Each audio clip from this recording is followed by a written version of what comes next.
Yes, ni by'agace gakomeye ku duhitamo hano kuri Gonarike TV amurimo nakomeze kubana namwe. Njyewe nitwa David nk'ibisanzwe ndabasuje hose mwamuherereye mwamuri mu Rwanda cyangwa hanze y'u Rwanda, mwumve ko mbasuje kanambwira ko mbakunda cyane bive ku mutima n'abakunda cyane bive ku mutima. Sinaza ahantu nk'aha ngaha ndi kumwe na Concorde TV show. Nitwe tugiye kubana muri iki kiganiro tukanakiyobora, ariko imbere kuri kamera za Concorde TV show na Gonarike TV turi kumwe n'umutumirwa. Ni umuntu twasanze mu karere ka Rubavu mu murenge wa Kanama, kagari Yungwe. Yes, ibiri kunshanga mu gatari ko ndikugenda mbimenya tu. Reka ntabatindeye cyane, reka mwake muraho neza. Yego muraho. Ndabasuhuje muhoro ya Kirisa akomeze kubana namwe muhorane. Ako kantu wari ukazi. Mumeze mutano muri Yongwe. Turakomeye cyane. Murakomeye. Turagushima Imana. Mwamwifubitse. Kubera imbeho. Hano abimbeho. Muvande reka dutangire gukira, dutangire dusenya Imana kugira Imana ize kutuyobora muri iki kiganiro. Abantu bamaze iminsi bari kumwe ati David ntukajye utinda mu kiganiro, ujye ufatiraho ukomeze. Reka tunyarutse dusengere. Reka dusenge. Mana turagushimye turaguhimbaje, tugushimiye ubuntu bwawe n'imbabazi zawe uhora utugirira, uhabwe icubahiro. Tukweretse iki kiganiro tugiye kujamo, abari we ukiyobora, ubwenge bwacu bubure ubwawe buboneke, kandi abadukurikiye bose bahabwa umugisha nawe kubera ko bagiye gutega amatwi iki kiganiro. Urakoze kuko urabana natwe, ni mu izina rya Yesu Kristo umwami wacu tubisabye, amen. Yego twikuguha ikaze na karibu hano iwacu. Murakoze cyane. Reka dutange twibwira abantu. Amazina nitwa Iradukunda Emmanuel, ntuye mu murenge wa Kanama, kagari ka Yungwe, umudugudu wa Yungwe. Ibirenze by'Imana duhana umugisha. Aya biracyarenze. Kugira ngo byose Imana ize kubiduhana umugisha bika byose tubivuge. Hari igihe umuntu ashobora kuvuga ngo Iradukunda Emmanuel ni umugabo sinuye cyari umusore. Ndi umugabo urabibona. Akora ukibagiwe, reka nakimane duhare nakumugisha. Umuntu ushobora kwita yibaza atasasengera hehe ibintu nk'ibyo. Nsengera mu itorero rya ADPR, ni paruwasi ni y'Amahoko, ni itorero rya Karambo, ariko ubu mbarizwa ku itorero rya Ngomane, niho Imana bayishimye yuko ngorera umurimo w'Imana. Imana ishimwe rwose. Imana ishimwe ko uri aho ngaho uri gukora umurimo w'Imana. Umurimo w'Imana biragenda neza. Nta kibazo rwose. Uvuta Imana kuriho. Urakubibona nawe. Hari ikibazo njya nkunda kwibariza umuntu. Amaze ati hari igihe uri wabaho ku mavuta y'Imana kuvuyeho. Kenze wakoze ibyaha. Iyo wakoze ibyaha ho akuvaho kubera ko ibyaha nibyo bigutandukanya n'Imana. Reka nkwibarize noneho wowe. Wari igihe uri wagira mu kumva mbese igikundiro cy'Imana kikuvuyeho, amavuta y'Imana kuvuyeho? Oya, icyo gendo kiragera.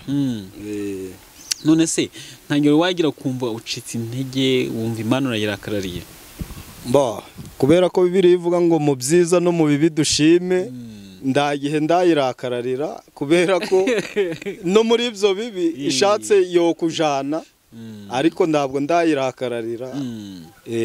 Hari umuntu umwe twaganiriye turagana nambwira ati David tarige nigeze kugeramo igihe cy'umwijima, najya nibaza ngavuga ko nasenze Imana ngavugana nayo byinshi, ariko ikema cy'ibintu bingeraho bitewe na situation yari arimo, avuga ati nageze igihe numva Imana ndayirakarariye, ngavuga ngo Imana ntagibaho, kandi nkibagirwa ko Imana yavuganye nanjye bitewe na situation yari arimo, nguyumva Imana yirakayumva ubuzima yabwanga pe. Numva atari ikibazo? Ni ikibazo, ariko ng'abantu basenga Imana, Imana igenda iduhumuriza ko hari ibyo tunyuramo byinshi. Waba udasenga Imana ukaba wayoboka n'inzira yo kwiyahura. None wambwiye ati buranga ikigeragezo ku mukiranutse ni amavuta mwongera imbaraga mu rugendo. Bimutera gukomeza nyine, kuko iyo akivuyemo abundi muntu. None wambwiye ati njye namenyereye ibigeragezo, ndamubwira ati umenyera ibibi. Umunyarwanda yaciye umugani aravuga ndawumenyera akaga, ariko iyo bije kubera ko ndabandi twabiha ni ngombwa ngo bitugereho. Ukamenyera ibigeragezo? None bije cyangwa urabyihanganira? Nuko byihanganira. Namwe yavuga ati jye bigerageza nabimenyereye. Namwe atarumenyere bibi. Arumenyera kaga koko wa muntu usibye kabyihanganira. Nuko byihanganira ndabwo yabimenyera. Bikakubabaza ariko ukihangana. No kuvuga ngo wabimenyera byo abigoranye. Nawe si kubyumva. Nuko byihanganira kuko ubimenyeye biba bivuze yuko ubu bikeneye buri gihe. Kavuga ati apuf nibisanzwe nibishake bize cyangwa birorere nibisanzwe ariko yuvuze ati mana nshikamye kuri wowe reka nihanganire iki kigeragezo shimye ko kingejejeho ariko nsimye ko bimera ko kingera ko nizeye ko nawe uzakinkuramo. Umuntu wanyigisha isengesho rikomeye arambwira ati nzugira mu kaga ngo ujye usenga isengesho rimeze riki atujye usenga ati mana nshimye ko wemeye kibi bingeraho ariko nanone nizeye ko ari wowe uzabinkuramo. Nico nukuri kuko nta kintu kitugeraho Imana itageze ute itabyemeye. Nawe se kubyumva niko bimeze niko bimeze. Ngiye kureka dutangire ikiganiro cyacu hamwe twasuhuzanyaga yego murakoze aha ururakishijwe mwadeperi sinzi ko haba umwadeperi udakijijwe mbo hari abitirirwa iryo zina ariko nje ndakijijwe wakiriye Yesu n'umwami n'umukiza cyane rwose wemera Imana n'umwana wayo n'umwuka wera inzira zose wemera kuziyoboka. Abantu bavuga ati nka ADPR bakavuga ati ADPR nibamo abanyamwuka ba mbere ADPR nibamo abahanuzi ba nyakuri sibyo nawe kubyumva mbo ndabihamya kubera ko ariho nzengera abandi sinabimenya ariko ADPR ni itorero ry'umwuka nyine kandi koko rinagerageza Pentecote itorero ry'umwuka. Oya reka mbishyeho umucyo ADPR iragerageza kugira abahanuzi beza iragerageza yego nabyo nubwo bitabamo shyashya cyane ariko iragerageza pe paraporo yandi madini wenda hari iragerageza. Reka dutangire ikiganiro cyacu tubwire gukizwa kwawe byari bihagaze gute romo papa nyine tubwira agakiza warakonse cyangwa nako wishakiye.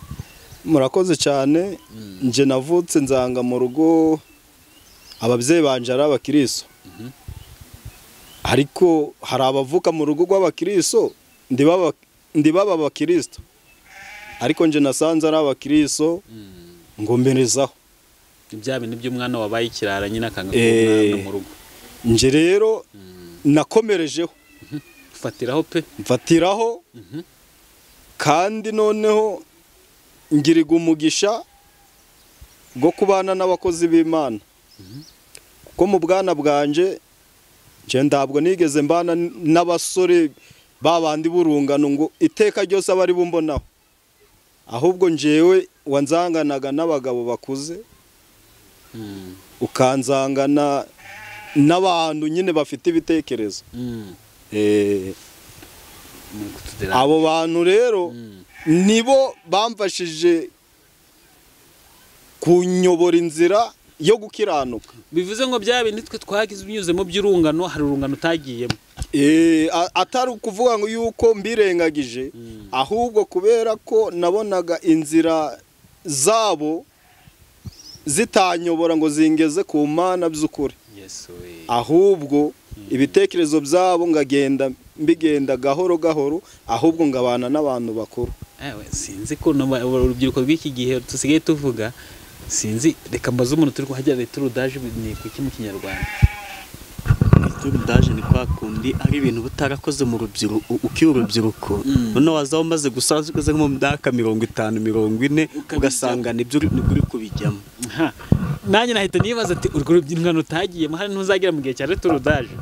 Oya ndabwo ubwo ni butaragendanye n'abasore icyo gihe wajya mu myaka 50 ukaba kumva wagenda n'urubyiruko rw'imyaka 20 ndabwo bishoboka kubera ko wenda turaza kubigeraho iyo myaka nyigeramo kuko nje nashatse mfite imyaka 27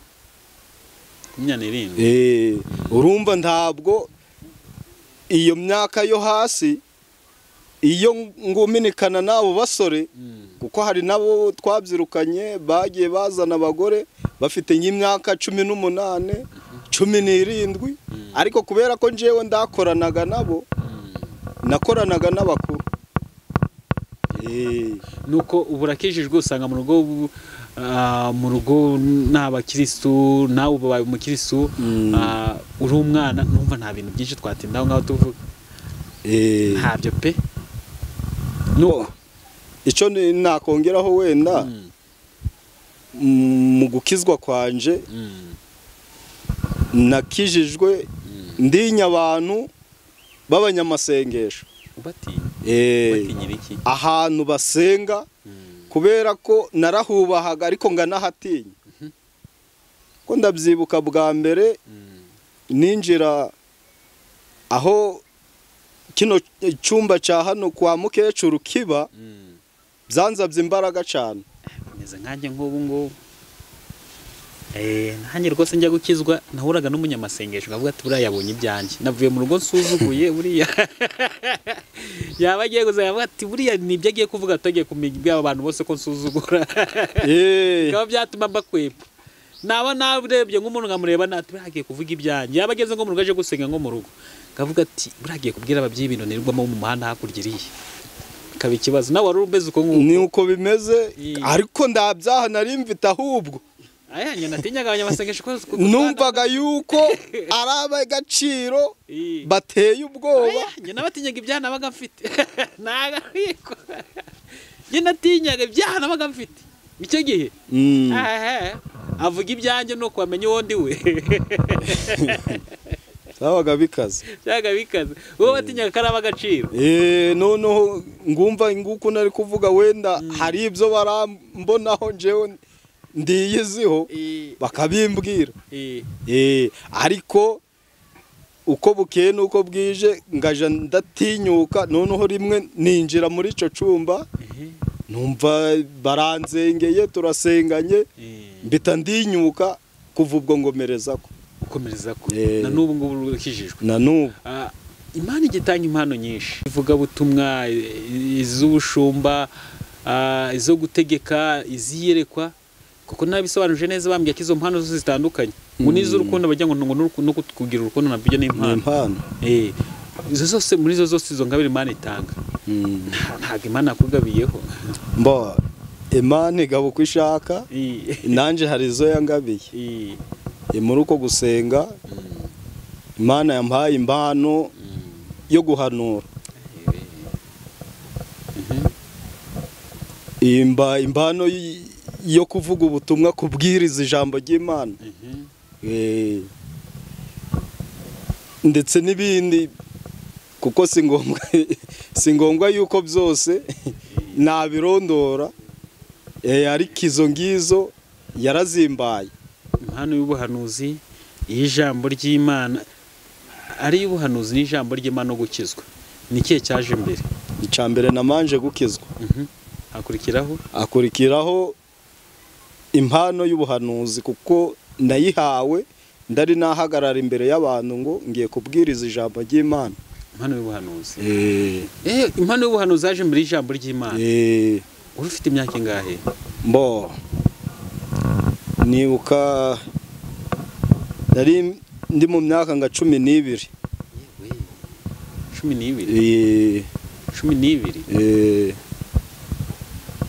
12 impano y'ubuhanuzi uzi ukuntu umwana w'imyaka 12 abangana ari wa mwana ukinyara mu buriri rimwe na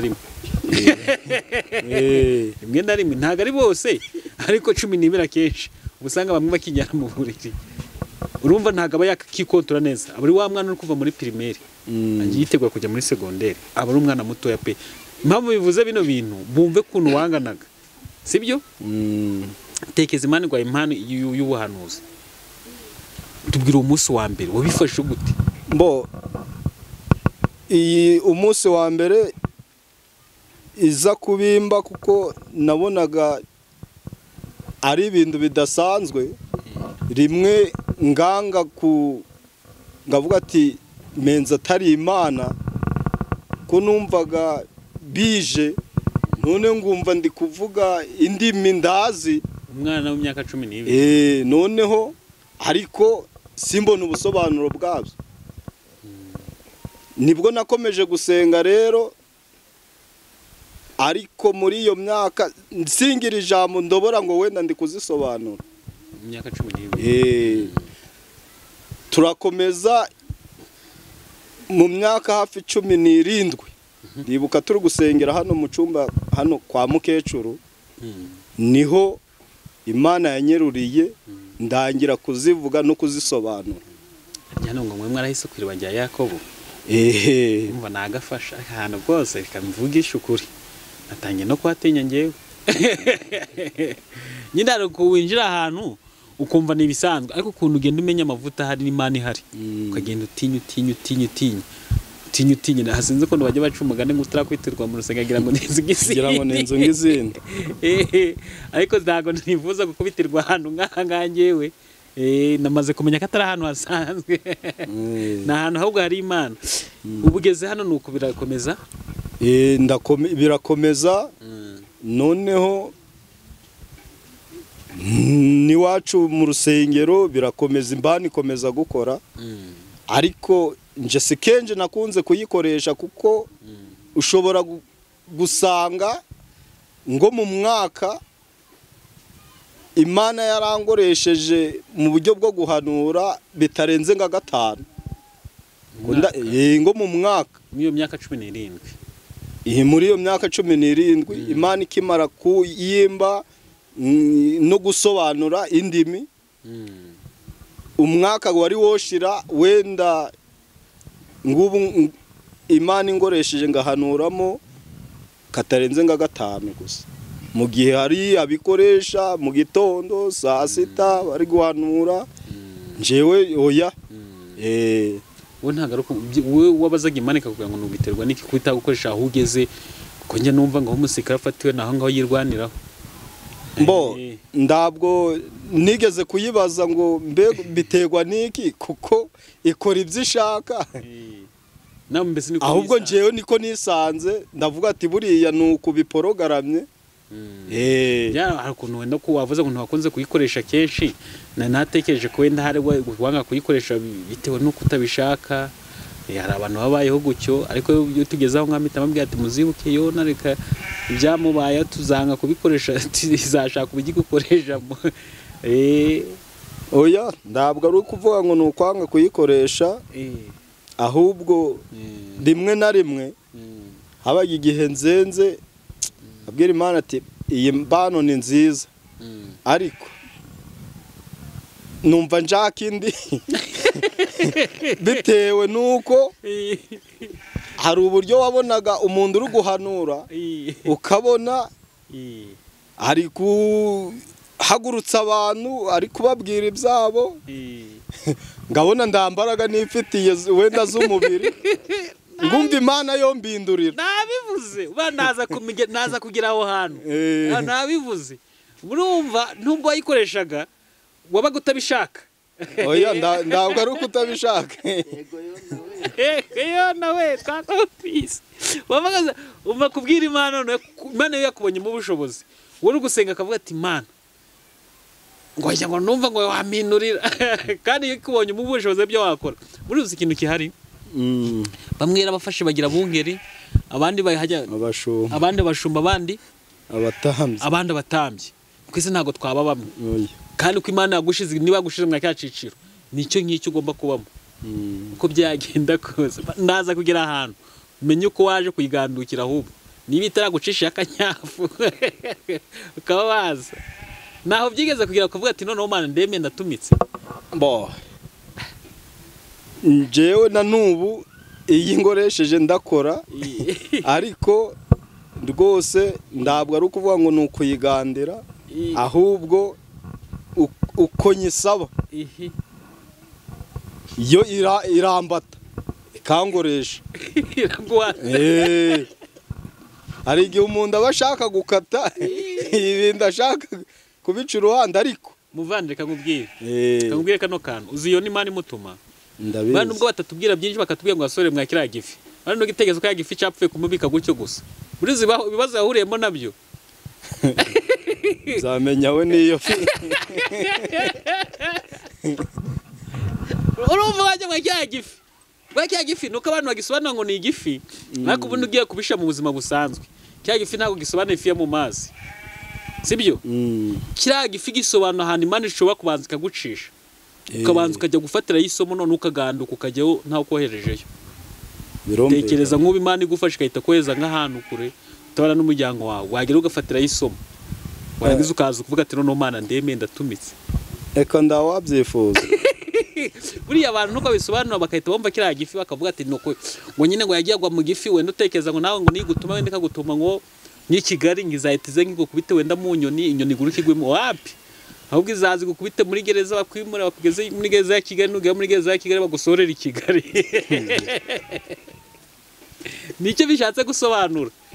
Izagufata hano bagushyira hano mu ntuza ko ntago ariko mvuze n'urugero bagushyira Nyakiriba bagutransfere i Kigali nugera i Kigali ubumwere bagushyire hanze ubone uturabona itike yahe ikuzana hano ucumbike uvuga ubutumwa yagutumye i Kigali nurangiza ubone ukaruke mu rugo. Ibyo ndawabishaka wabona bibaye ariko ndi wabyifuza. Bivuze ngo nyaboneka uko impano yifite ni ukuri kw'Imana ahubwo ganduka hakiri kare.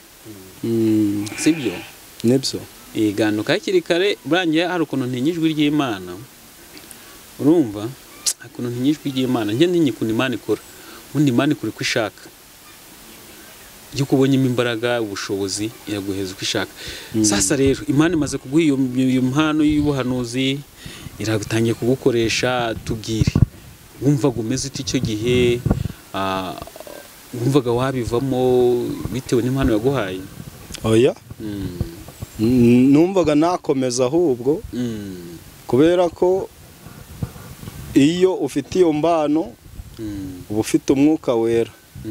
Iyo urimo rero by'ukuri atari bya bindi by'ibipapirano wumva gukomeye.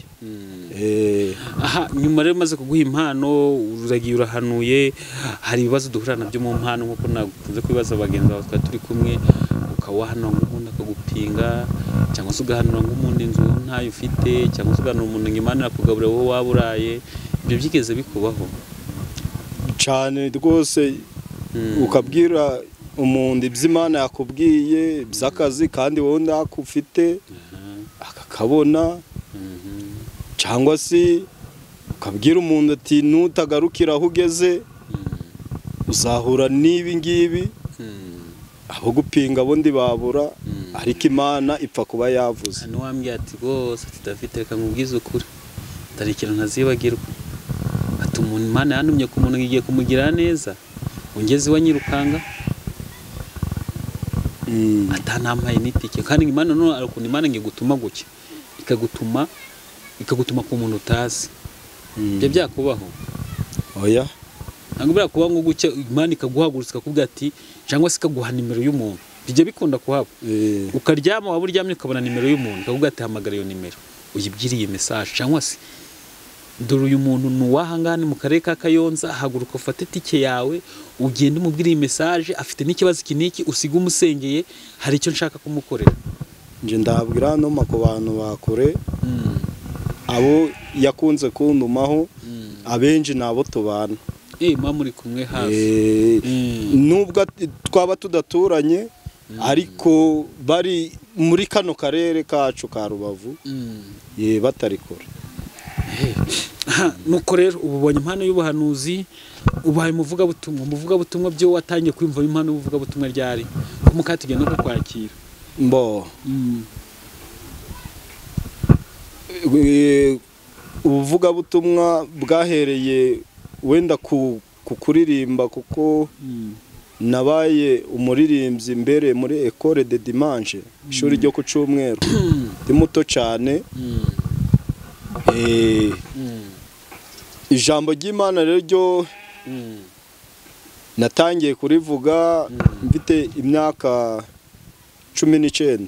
Ijambo ry'Imana ubwo rero umaze kubona impano y'ubuhanuzi mu myaka 17 hashize nk'imyaka 2 ntagomba kuvuga ijambo ry'Imana abwiriza koko ndangira kurivuga kuri mugabo uvuye aha twakoranye ivugabutumwa mu karere ka Rutsiro ndabyibuka hari igihe twagiye gukora ivugabutumwa hari n'abazungu uriya mugabo yigisha abazungu basemura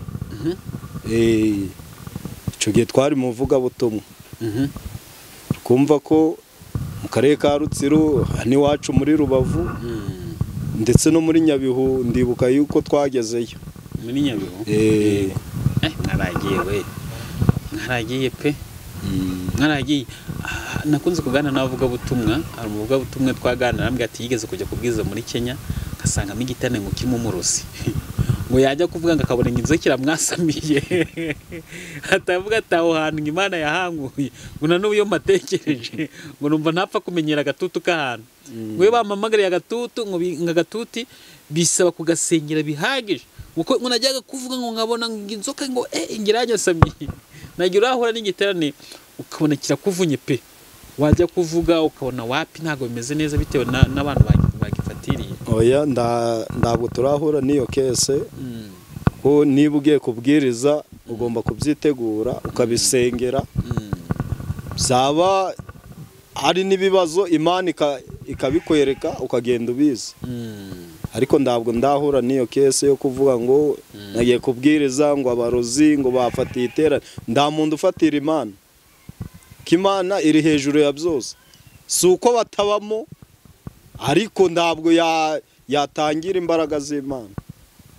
Abarozi mutana bajya bazamo baraza kandi bakanagerageza no gukora ubufindo bwabo, ariko imbaraga z'Imana bikarangira zigaragaje misiyo Imana ifite ku bantu bayo ikabageraho. ntabwo urahura n'iyo kese. Oya ubwo uri umunyamahirwe. Abantu ngo babakubita amahembe bari ku gatuti, yavuga ati rero bakamukubita ihembe rigasubirayo yavuga rero akenda ku gatuti, bijya bihaba birumvikana. Imana ishimwe kutahuye nabyo. Hanyuma muri ibyo byose ku Imana warabaye urakijijwe, Imana ikaguha impano zitandukanye, ivugabutumwa n'ubuhanuzi. Nicyo kintu twashobora kuba twakumbuza abantu twabwira ati nyabuneka ni karibu muze abatarakizwa muze icyo twabaratira mu Mana harimo byose. Cyangombwa upfa guca bugufi ukirinda ibyaha, kubera ko nubwo ibibazo twabihuriraho umukiranutsi n'umunyabyaha, ariko Imana yita ku mukiranutsi cyane. Yego, reka twakire mu ijambo ry'Imana, dusigaje utunota dukeya kugira ngo tugeze ijambo ry'Imana ko muvuga butumwa ko izo mpano zose zifite hano twiwacu ni ku banyamwuka. Urumva ko Imana igutegeka ariko nk'uko ubikora mu minota mike dusigaranye. Ni karibu mu ijambo ry'Imana. Murakoze. Mbere y'uko twumva ijambo ry'Imana turabanza gusenga. Mana turagushimye turaguhimbaje, tugushimiye umwanya mwiza uduhaye w'ijambo ryawe. Turakwinginze cyane kugira ngo imitima igiye kumva ijambo ryawe ihemburwe naryo. Ijambo ryawe nigera, natwe abagiye kuryumva reka tubabera, kugira ngo ridutere imbaraga n'umwete byo kugukunda no kugukorera. Ni mu izina rya Yesu Kristo umwami wacu tubisabye, amen. Haleluya. Eka dusome ijambo ry'Imana turasanga mu butumwa bwiza bwa Yesu Kristo ko bwanditswe na Yohana, ibice 15 umurongo wa 14 ndetse no wa 15. Hari amagambo atubwira ati muri inshuti zanje nimukora ibyo mbategeka, singa ibita abagaragu kuko umugaragu atazi ibyo shebuja akora, ahubwo mbise inshuti kuko ibyo numvise kuri data byose mbibamenyesheje. Amen. Haleluya. Aya ni amagambo Yesu yavuze abwira abigishwa be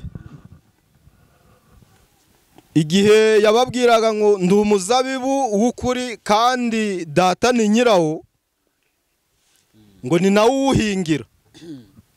Arababwira ngo ishami ryose ritera imbuto rirahwanyugwa cyangwa se riracibwa rigakurwa ku muzabibu rikajugunywa mu muriro.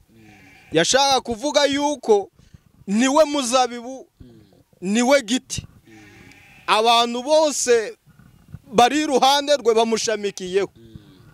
Umuntu wese muri bo rero utera imbuto agomba gukugwa hamwe nawe.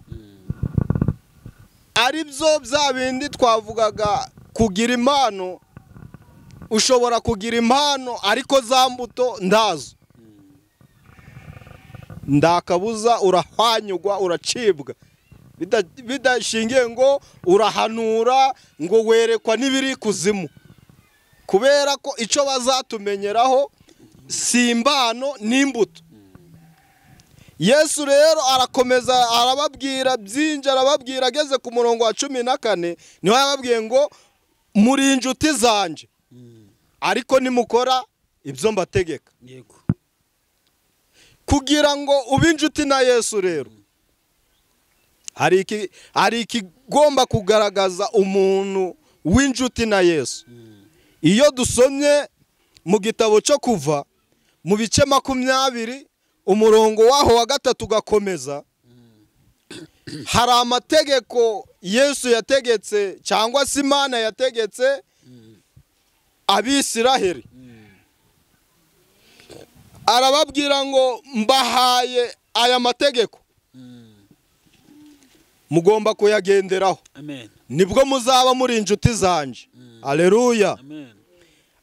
Itegeko rya mbere yabahaye arababwira ngo ndimukagira izindi mana mu maso yanje. Ibyo ni mubyubahiriza muzaba muri inshuti. Arakomeza ababwira byinshi ngo ndukiremera ibishushanyo bibajwe, ababwira ngo ndukavugira ubusizina ry'Uwiteka Imana yawe, ababwira byinshi ngo ndukibe ndukice ndugasambane. Ngo ibyo byose ni mubikora mukabyubahiriza muzaba muri inshuti nanje. Haleluya. Rero kugira ngo ube inshuti na Yesu ugomba kubahiriza ibyo ngibyo. Weho udukurikiye, weho utwumva uvuga ngo uri inshuti na Yesu, niba udakurikiza ibi ngibi ntabwo uri inshuti na Yesu, uramubesha. Imana itugirire neza. Amen. Ngo singa ibita abagaragu, kuko umugaragu ntabwo yamenya ibyo shebuja akora, hari ahagera akagarukira, ariko mwebweho mugomba kubimenya. Haleluya. Kubera ko mu bice 14 by'ubwo butumwa bwiza bwa Yohana ku murongo wa mbere haravuga ngo ndimuhagarika imitima yanyu mwizere Imana nanje munyizere, ngo mu rugo rwa data hari amazu menshi, ngo yaba adahari ngo mba mbabwiye. Abantu b'inshuti rero ntabwo yagombaga kubahisha, ahubwo yarababwiye ngo ngiye kubategurira aho ndi namwe niho muzaba. Haleluya. Ngo kandi inzira murayizi. Ariko ngo harimo umugabo umwe wabanaga nawe ngo witwaga ni Toma, ngo amubwiye ati ariko si databuja inzira twayibwirwa niki? N'imyaka bamaraniye ngo ntabwo yararakamenya ibyo Yesu yashaka kuvuga. Ngo ariko Yesu aramubwira ngo ninje nzira n'ukuri n'ubugingo. Haleluya. Ngo ndawuja kwa data ndagize ute ndamujanye. Toma ahita amenya yuko burya ari hamwe n'inzira, ari mu nzira. Rero natwe abakurikiye iki kiganiro cyangwa se ijambo ry'Imana, nidukora ibyo data dutegeka tuzaba inshuti nawe kandi ndaco tuzakena, kubera ko umwizera aba afite byose. Kuko niwe wavuze ngo umuntu naho yanyizera ngo akanyizera muri we, icyo azasaba cyose azagihabwa. Umuntu wizeye Imana rero aba afite byose, kubera ko Yesu ni byose kumufite. Ndaco tubaye nubwo iyi si iri kugenda iri guhinduka ikagenda itwara abantu, ariko ndingingira abantu kuba inshuti na Yesu, kubera ko kuba inshuti na Yesu bigira umumaro. Kuba inshuti na Yesu ni iby'agaciro. Imana itugirire neza. Ndi gusoza rero, ndi kurarikira abantu ko baharanira kuba inshuti na Yesu, kuko waba inshuti na mugenzi wawe byakomera akaguhinduka, ariko Yesu we uwo abaye inshuti nawe ndaco amuhisha. Kandi iyo ubaye inshuti na Yesu akubwira byose, Imana itugirire neza kandi duhana umugisha. Uwitwa Lazaro yabaye inshuti na Yesu bigera igihe ngo yaje no gupfa, ngo bashiki be bararira, Marita na Mariya bararira, ngo baributse, ngo baravuga ngo iyo Yesu aba hano umusaza wacu ndaba yapfuye. Ariko kubera ko nyine kwizera kwabo hari aho kwari kugarukiye, ngo Yesu ngo abyumvise yuko bujya bamwizera ari uko bari kumureba, ngo ararira. Nta kindi cyamurijije, ngo icyamurije ni uko batamwizeye. Ariko ngo ahageze akora ibyo yagombaga gukora, arangije abwira Lazaro ngo byuziriye, arakanguka, baranezererwa kubera ko yari inshuti na Yesu. Ntabwo rero kuba inshuti na Yesu wabivanga n'ibyaha ngo nurangiza umubeshe ngo uri inshuti ye.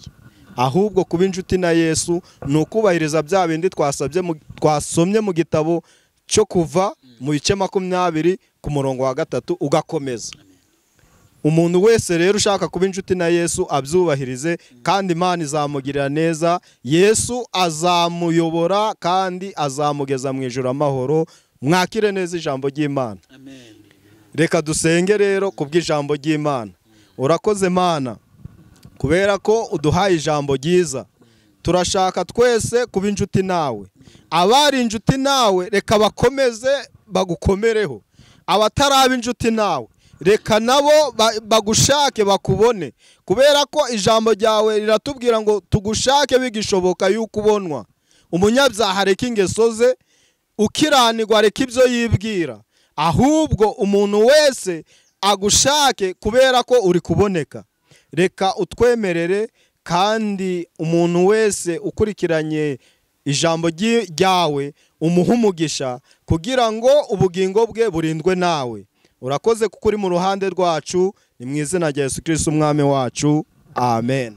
Yes, turagushimiye cyane kubw'ijambo ryiza tugejejeho abantu twese icyampa twese tukaba inshuti na Yesu. Tukaba inshuti na Yesu kandi tukamwizera. Nicyo kintu nakwifuriza abantu bose badukurikiye. Nanjye ntisize nkaba inshuti na Yesu by'ukuri. By'ukuri. Cyane by'ukuri pe. By'ukuri nituvuga by'ukuri nibumve hahandi Petero atarihakana Yesu. Mumve Petero amaze kuvuga ati none umenye ko ari wowe pe. Reka tube inshuti na Yesu by'ukuri. Turagushimiye cyane mukozi w'Imana, tutagira ngo noneho udusige nimero yawe ku bantu bayifuza kuzavugana nawe, bavugana n'umukozi w'Imana, umuhanuzi w'Imana. Nubwo rwose numvise udashaka gukoresha impano y'Imana, ariko oya turabikunze. Imana idufashe ubikunde. Imana idufashe ubikunde. Wikunde pe kandi ubikunde cyane. Reka tugusabe nimero yawe. Nimero yanje ni 078 40 30 286. Turasubiramo 078 40 30 286. Murakoze. Yego natwe reka tugushimire, tunabwiye abantu ngo mukomeze mukore subscribe kuri Concorde TV show kugira ngo tukomeze tuzamuke tu umuryango nibura abantu magana ngahe babura ngo twuzure 1000 buzure, tube tufite amashimwe ya mbere, dusige turi gutegura andi mashimwe ya kabiri. Yego. Murakoze.